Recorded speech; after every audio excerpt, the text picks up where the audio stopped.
കൂട്ടുകാരെ, എല്ലാവരും സുഖമായിട്ടിരിക്കുന്നു എന്ന് വിശ്വസിക്കുന്നു. നമ്മള് ഇന്ന് പുതിയൊരു പാഠമാണ് പഠിക്കാൻ പോകുന്നത്. അതിനായിട്ട് എല്ലാവരും തയ്യാറല്ലേ? അതിനായിട്ട് എല്ലാവരും മാത്സ് നോട്ട്ബുക്കും ടെക്സ്റ്റും ഒരു പേനയും എടുത്ത് തയ്യാറായിക്കൊള്ളൂ. നമുക്ക് പുതിയ പാഠത്തിലേക്ക് പോകാം. നമുക്ക് പുതുതായിട്ടൊരു പാഠം പഠിക്കുന്നതിന് മുമ്പായി ഒരു കഥ കേട്ടാലോ? കൂട്ടുകാരെ, നമുക്ക് കഥയിലേക്ക് പോയാലോ? ഈ കാണുന്നതാണ് അന്നക്കുട്ടിയുടെ വീട്. ഒരു ദിവസം അന്നക്കുട്ടി സ്കൂൾ വിട്ട് വീട്ടിലേക്ക് വരികയായിരുന്നു. വീട്ടിൽ വന്നതും സന്തോഷത്തോടെ കതവ് തുറന്നു നോക്കി. പെട്ടെന്നതാ അവിടെ അച്ഛൻ നിൽക്കുന്ന കണ്ടു. അച്ഛൻ ദുബായിലാണ് ജോലി ചെയ്യുന്നത്. ഒരുപാട് നാളുകൾക്ക് ശേഷമാണ് അച്ഛൻ നാട്ടിൽ വരുന്നത്. അവളെ കണ്ടപാടെ ഓടിച്ചെന്ന് അച്ഛൻ അവളെ കെട്ടിപ്പിടിച്ച് ഒരു ഉമ്മ നൽകി. കുറച്ചു നേരത്തിന് ശേഷം അച്ഛൻ അവൾക്ക് നേരെ ഒരു സമ്മാനപ്പൊതി നീട്ടി. അവളേറെ സന്തോഷത്തോടും ഉത്സാഹത്തോടു കൂടിയും സമ്മാനപ്പൊതി തുറന്നു നോക്കി. തുറന്നു നോക്കിയപ്പോഴോ അതിൽ നിറയെ ചോക്ലേറ്റ്, പല ഷേപ്പിലുള്ള ചോക്ലേറ്റ്. അവൾ ആ ചോക്ലേറ്റ് ഷേപ്പുകളൊന്നും ഇതിനു മുമ്പ് കണ്ടിട്ടില്ലായിരുന്നു. അതുകൊണ്ട് തന്നെ അവൾ ആ ഷേപ്പുകളെ കുറിച്ച് ആലോചിച്ചു നോക്കി. പക്ഷെ പേരുകളൊന്നും കണ്ടെത്താൻ അവൾക്ക് സാധിച്ചില്ല. അപ്പോഴാണ് അവൾ ആ ചോക്ലേറ്റ് ബോക്സിന്റെ ഫ്രണ്ട് വശം നോക്കുന്നത്. അതിൽ പോളിഗൺ എന്ന് എഴുതിയിരിക്കുന്ന കണ്ടു. അവൾ മനസ്സിൽ ആലോചിച്ചു, എന്താണ് ഈ പോളിഗൺ എന്ന്? ആലോചിച്ചെങ്കിലും കണ്ടെത്താനായില്ല. അതുകൊണ്ട് തന്നെ അവൾ അവ അടച്ച് പിറ്റേ ദിവസം സ്കൂളിൽ കൊണ്ടുപോയി ടീച്ചറോട് ചോദിക്കാമെന്ന് വിചാരിച്ചു. പിറ്റേ ദിവസം ഉത്സാഹത്തോടുകൂടി അവൾ സ്കൂളിലേക്ക് പോയി. സ്കൂളിൽ ചെന്നിട്ട് ക്ലാസ് തുടങ്ങിയപ്പോൾ മാത്സ് ടീച്ചറോട് അവൾ ചോദിച്ചു, ടീച്ചർ, എന്താണ് ഈ പോളിഗൺസ് എന്ന്? ടീച്ചർ അപ്പോൾ അവൾക്ക് പരിചയപ്പെടുത്തി കൊടുക്കാൻ തുടങ്ങി പോളിഗൺസ് എന്താണെന്ന്. അതേ കൂട്ടുകാരെ, അപ്പോൾ നമ്മൾ ഇന്ന് പഠിക്കാൻ പോകുന്ന എന്തിനെ കുറിച്ചായിരിക്കും?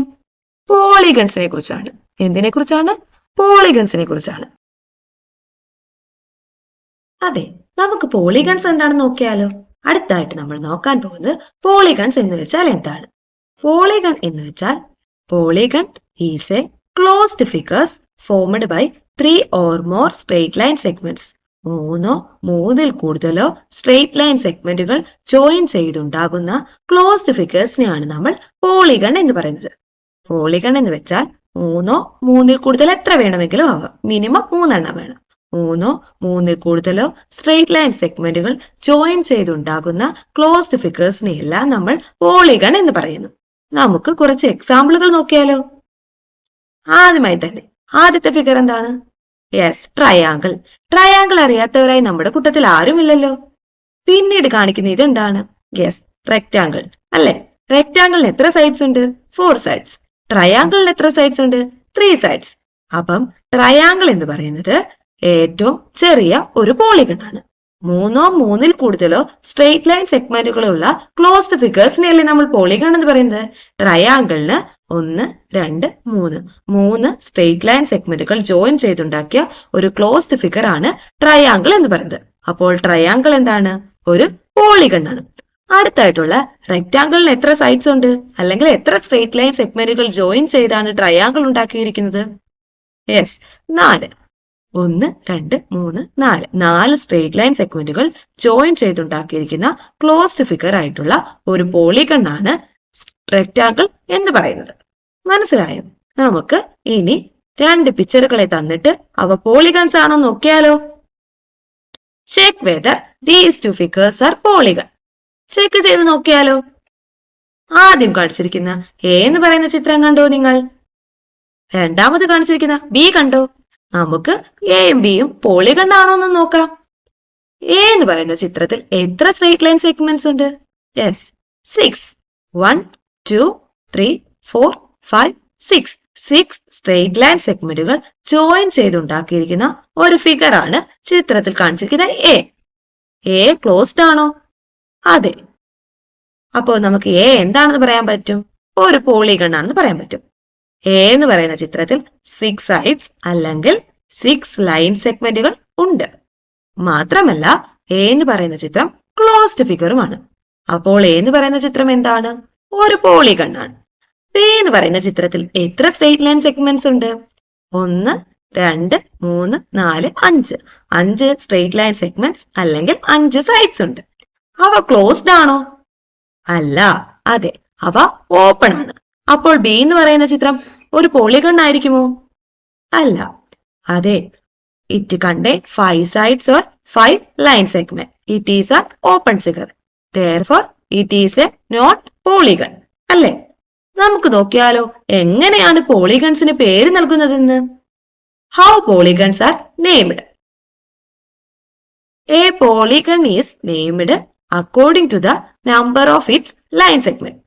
എത്ര ലൈൻ സെഗ്മെന്റുകൾ ഉണ്ടോ അല്ലെങ്കിൽ ഈ ലൈൻ സെഗ്മെന്റുകൾക്ക് അനുസരിച്ചാണ് നാം പോളിഗൺസിന് പേര് നൽകുന്നത്. Polygon is a named according to the numbers of its line segment. Polygon is named according to the number of its line segment. നമുക്ക് നോക്കിയാലോ കുറച്ച് എക്സാമ്പിളുകൾ. Name the polygon. ഈ പോളിഗണിന് നിങ്ങൾക്ക് പേര് നൽകാവോ? ആദ്യം കാണുന്ന ഫിഗർ ആയിട്ടുള്ളത് എന്താണ്? യെസ്, ട്രയാങ്കിൾ ആണ്. ട്രയാങ്കിളിന് എത്ര ലൈൻ സെഗ്മെന്റ് ഉണ്ട്? 3 ലൈൻ സെഗ്മെന്റുകൾ അല്ലെങ്കിൽ 3 സൈഡ്സ് ഉണ്ട്. എത്ര ആംഗിൾ ഉണ്ട്? 3 ആംഗിൾസ് ഉണ്ട്. ട്രയാങ്കിൾ ക്ലോസ്ഡ് അല്ലേ? അതെ, അപ്പൊ ട്രയാങ്കിൾ ഒരു പോളിഗൺ ആണ്. ട്രയാങ്കിളിന് 3 സൈഡ്സ് ഉണ്ട്. അപ്പോൾ ആ ഫിഗറിനെ, ആ പോളിഗണിനെ നമുക്ക് എന്ത് വിളിക്കാൻ പറ്റും? ട്രയാങ്കിൾ എന്ന് വിളിക്കാൻ പറ്റും, അല്ലെങ്കിൽ 3 സൈഡഡ് പോളിഗൺ എന്ന് വിളിക്കാൻ പറ്റും, അല്ലെ? ഈ കാണിച്ചിരുന്ന ഫിഗർ എന്താണ്? ട്രയാങ്കിൾ ആണ്. 3 സൈഡ്സ് അല്ലെങ്കിൽ 3 ലൈൻ സെഗ്മെന്റ് ഉണ്ട്, 3 ആംഗിൾസും ഉണ്ട്. എന്നാൽ അടുത്തതായി കാണുന്ന ചിത്രം ഒന്ന് പറഞ്ഞേ. ഓക്കെ, ഇതിന് എത്ര സൈഡ്സ് ഉണ്ട്? 4. 1 2 3 4. 4 സൈഡ്സ് അല്ലെങ്കിൽ 4 ലൈൻ സെഗ്മെന്റ്സ് ഉണ്ട്. എത്ര ആംഗിൾസ് ഉണ്ട്? 1 2 3 4. 4 ആംഗിൾസും ഉണ്ട്. 4 ആംഗിൾസും ഉണ്ട്, 4 സൈഡ്സും ഉണ്ട്. ഇവ ക്ലോസ്ഡ് ആണോ? അതെ, ക്ലോസ്ഡ് ആണ്. ഈ 4 സൈഡ്സും 4 ആംഗിൾസും ഉള്ള ക്ലോസ്ഡ് ഫിഗർ ആയിട്ടുള്ള ഈ പോളിഗണിനെ നമ്മൾ എന്ത് വിളിക്കും? ക്വാഡ്രിലാറ്ററൽ. എന്ത് വിളിക്കും? ക്വാഡ്രിലാറ്ററൽ. ക്വാഡ്രിലാറ്ററൽ ഈ ഫിഗർ മാത്രമാണോ? അല്ല, പിന്നെ എന്തൊക്കെ വരും? സ്ക്വയർ വരും, റെക്ടാങ്കിൾ വരും. 4 സൈഡുള്ള ഏത് ഫിഗറിനെ നമ്മൾ എന്ത് വിളിക്കും? ക്വാഡ്രിലാറ്ററൽ എന്ന് വിളിക്കും. ക്വാഡ്രിലാറ്ററൽ അപ്പോൾ എന്താണ്? ഒരു പോളിഗൺ ആണ്. പിന്നീട് അടുത്ത ചിത്രത്തിന് എത്ര സൈഡ്സ് ഉണ്ട്? 5 സൈഡ്സ് ഇല്ലേ? അപ്പോൾ 5 സൈഡ്സ് ഉള്ള ഈ ഫിഗറിനെ അല്ലെങ്കിൽ ഈ പോളിഗണിനെ നമുക്ക് എന്ത് വിളിക്കാൻ പറ്റും? പെന്റഗൺ എന്ന് വിളിക്കാൻ പറ്റും. 5 സൈഡ്സ് ഉള്ള ഈ പോളിഗണിനെ നമ്മൾ പെന്റഗൺ എന്ന് വിളിക്കുന്നു. അടുത്തതായി നമ്മൾ നോക്കാൻ പോകുന്ന ചിത്രം ഇതാണ്. ഈ ചിത്രത്തിന് എത്ര സൈഡുകൾ അഥവാ എത്ര ലൈൻ സെഗ്മെന്റുകൾ ഉണ്ട്? അതെ, 6. 1 2 3 4 5 6.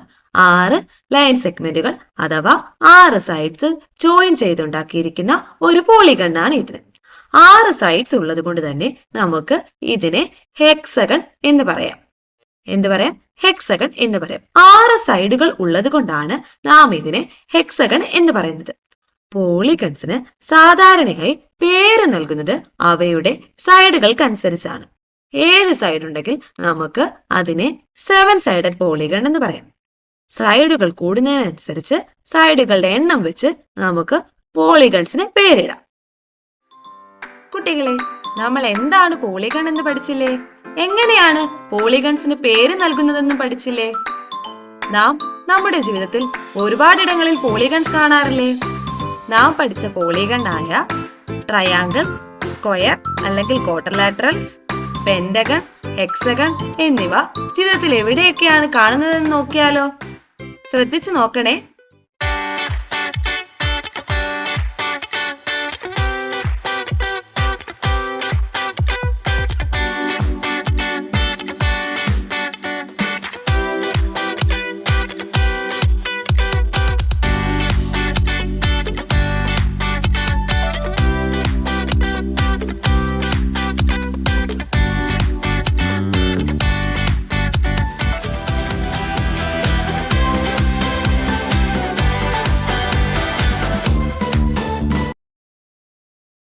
കൂട്ടുകാരെ, നാം ഇന്ന് പഠിച്ചത് പോളിഗൺസിനെ കുറിച്ചല്ലേ?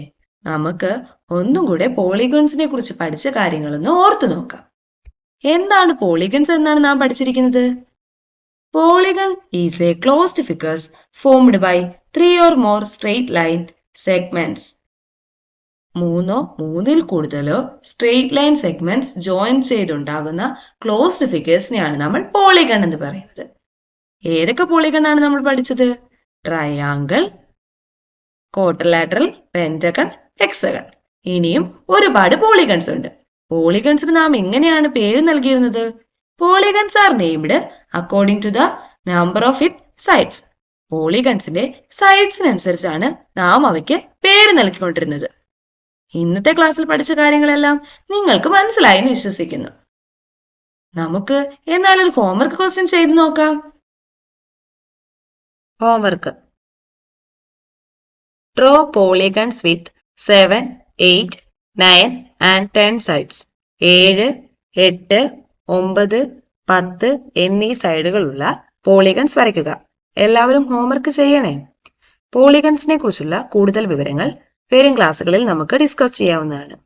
എല്ലാവർക്കും ഇന്നത്തെ ക്ലാസ് മനസ്സിലായെന്ന് വിശ്വസിക്കുന്നു.